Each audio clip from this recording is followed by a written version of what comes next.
Do you want to improve your Italian by making some tiny little changes to what you already know? At times it takes very little effort to make your language sound more authentic, just like a native speaker. Io sono Francesca di Coffee Break Italian e ti do il benvenuto al nostro canale.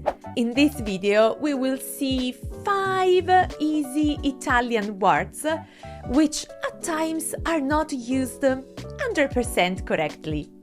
Let's have a look at them together and let's see how they are actually used, so that you can add that little extra touch to your Italian, quel tocco in più. Let's start with the words favorito and preferito.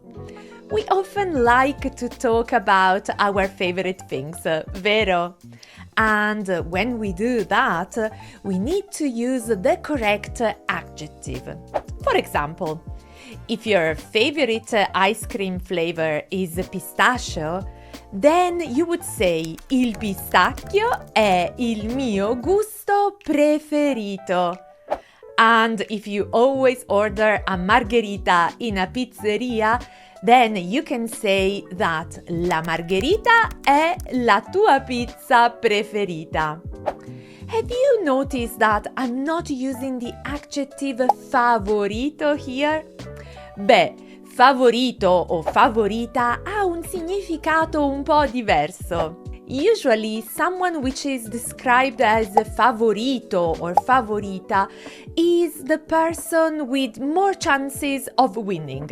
If I say that la Roma è la mia squadra preferita, then that's my favorite team, the team I support. However, if la Roma è la squadra favorita, then it's the team with most chances to win. There you have it. When you need to translate favorite in terms of likings by using preferito instead of favorito, things will be so much clearer. Let's now move on to perché. Which secrets can the word perché hide? This is a word we obviously all know. Apparently, it's straightforward and easy to use. However, due probably to the influence of the English language, it's quite common among learners to have the habit of starting a sentence with perché when introducing the cause or the reason for something. Did you know that this is not good style in Italian? Ma vediamo un esempio. If we say, for example, perché pioveva, ieri sono rimasta a casa. Because it rained, yesterday I stayed at home. This structure comes across as a bit unnatural, although the meaning obviously is clear. We can therefore replace perché with an alternative word, such as poiché, visto che or dato che. Ad esempio, visto che pioveva, ieri sono rimasta a casa. This sounds so much better in Italian. So what are we going to do with perché? Che cosa facciamo con perché? Don't worry, we don't want to waste anything here. We have the interesting option of moving perché later on in the sentence, where it sounds perfect. So we can say, ieri sono rimasta a casa perché pioveva. And one final thing about perché. It's obviously okay to keep perché at the start of a sentence if you are replying a question such as perché non sei andata in palestra ieri? Perché pioveva.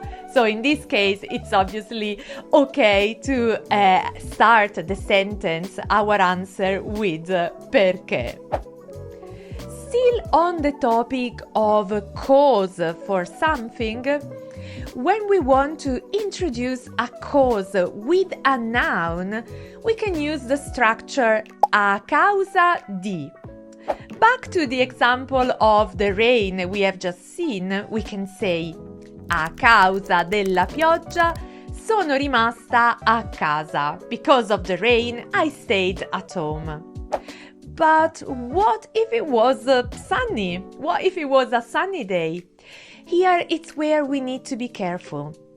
If we say a causa del bel tempo sono potuta andare in spiaggia, what is wrong with this sentence?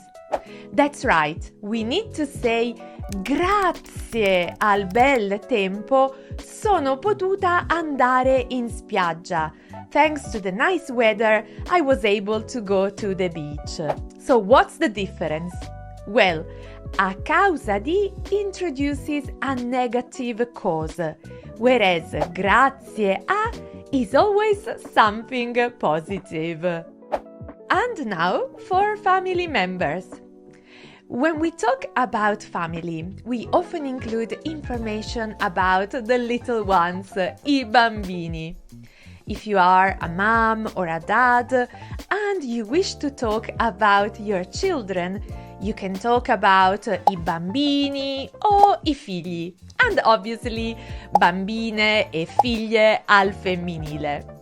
But if your children are grown-ups, then in Italian it's better to just talk about figli and figlie.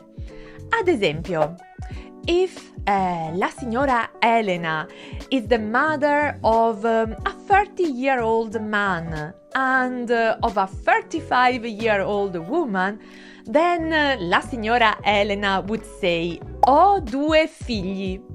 Not due bambini, because otherwise you would think that they're really young. But if her children are 2 and 5, then la signora Elena can say ho due figli or ho due bambini. Here there is the option. But if your children are already, let's say, quite old, it's better to avoid the word bambini so that you don't give the wrong impression about their age. To finish, a little bit of daily routine.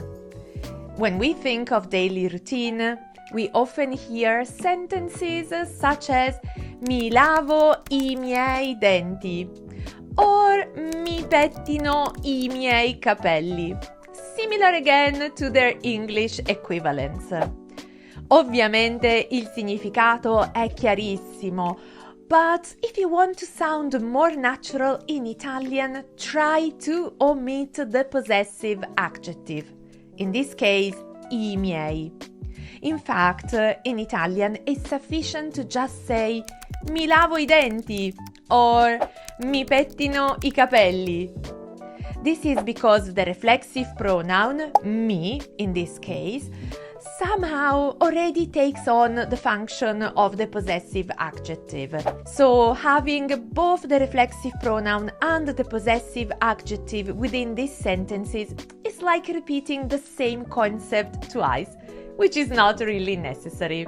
Well, this is it for this video in which I have told you a little bit how you can sound more natural in Italian by making some small easy changes to what you already know.